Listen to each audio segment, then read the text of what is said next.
Sans plus tarder, passons au sommaire qui va détailler ce que nous allons voir ensemble aujourd'hui.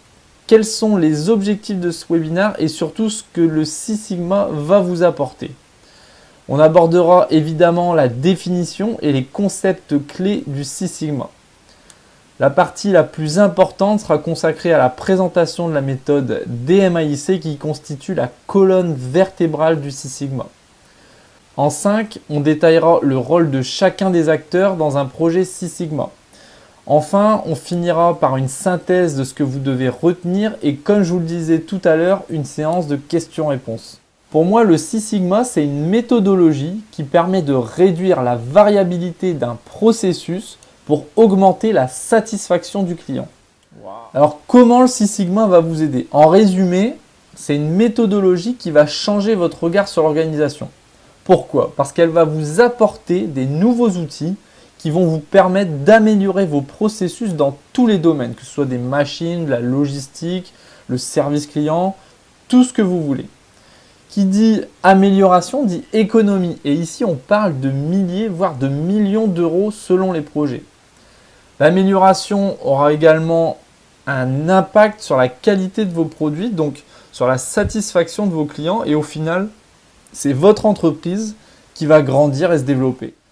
Mais qu'est-ce que ça veut dire DMAIC? En fait, ce sont les initiales pour définir, mesurer, analyser, improve en anglais qui veut dire améliorer et contrôler.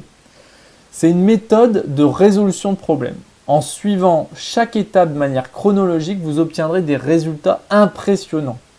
Si on devait résumer, la première étape qui s'appelle définir, elle permet d'obtenir une vision claire et précise du problème. La seconde étape, c'est mesurer. Elle a pour but de collecter des données pour établir un point de référence et de préparer l'analyse. Troisième étape, analyser. On va trouver les causes racines du problème et démontrer quels sont les paramètres les plus influents. La quatrième étape, improve, c'est pour mettre en place les actions d'amélioration. Et enfin, la dernière étape, on doit s'assurer que les solutions sont implantées durablement, c'est le contrôle. Détaillons ensemble chaque étape. Alors j'aime bien montrer cette slide pour récapituler le vocabulaire que l'on vient de voir. Une population correspond à l'ensemble des individus sur lesquels porte une étude. C'est tout le cercle noir en fait. Un individu ou une valeur, ça correspond à la plus petite division. Ici, c'est représenté par une croix. Et enfin, un échantillon, ça rassemble plusieurs valeurs ou plusieurs individus. C'est le cercle qui est en jaune. Prenons-nous quelques instants pour expliquer cette notion de distribution normale. Si on mesurait la taille des Français âgés de 25 ans et qu'on plaçait ces valeurs sur un graphique où chaque point représente la mesure d'un individu, voici ce qu'on en obtiendrait. Donc chaque point représente un individu et ici vous avez leur taille.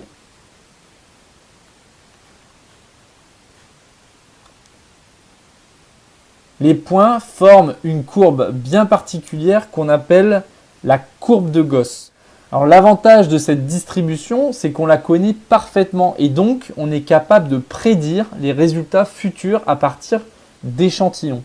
Donc on a parlé du Y qui est l'indicateur principal de votre projet Six Sigma. Dans notre exemple, il s'agissait du coût de réclamation client par mois. Ensuite, on a évoqué les X qui sont en fait les paramètres qui influencent le Y. Par exemple, le nombre de contrôles qualité, le temps de nettoyage, la formation. Dans l'étape M3, il faudra vérifier la normalité des données, c'est-à-dire est-ce que les données suivent une courbe de Gauss afin de pouvoir utiliser les lois statistiques. Et enfin, on a dit qu'il fallait avoir un point de référence pour comparer avant et après amélioration.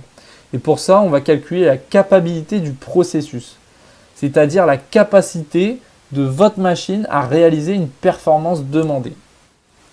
Le deuxième bloc de l'étape d'analyse, il a pour but de lister l'ensemble des paramètres que l'on pense avoir une influence sur le processus. Pour ça, je vous recommande de suivre dans l'ordre les différentes analyses que j'appelle PGA. On commence toujours par le bon sens, l'analyse du processus. C'est ce qu'on appelle la porte process. On va s'intéresser en profondeur à comment il fonctionne réellement en allant sur le terrain et en interrogeant les opérateurs, les spécialistes.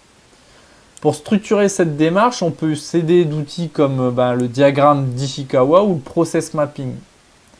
Ensuite, on va utiliser l'autre porte, la porte des données. On va tracer sur différents types de graphiques les données qu'on a collectées à l'étape mesurée. Et enfin, seulement, on va pouvoir utiliser des outils plus avancés comme les tests d'hypothèse, les tests de corrélation ou les régressions pour affiner l'analyse.